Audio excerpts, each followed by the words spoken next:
In Haiti, January 1st marks a special day. It is the day Haitians celebrate their independence. It is also the day for a special soup Joumou. This soup, with its vibrant orange hue, is more than just a meal.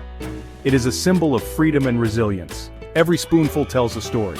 It is a story of triumph over adversity. It is a story passed down through generations.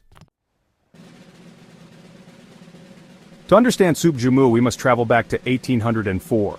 Haiti, then known as Saint-Domingue, was a French colony. It was built on the backs of enslaved Africans. These Africans worked tirelessly on sugar plantations. They endured unimaginable cruelty. But the desire for freedom burned bright.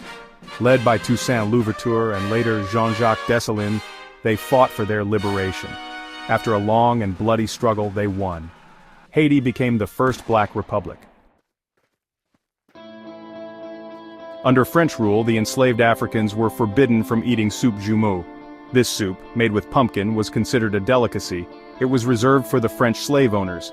With independence came a newfound sense of freedom. Haitians could finally enjoy the soup that had been denied to them. They added their own touch to the recipe. They used ingredients that were readily available. Today, soup Joumou is more than just a soup. It is a symbol of Haitian pride. It is a reminder of the struggles their ancestors overcame. It is a testament to the power of hope and resilience.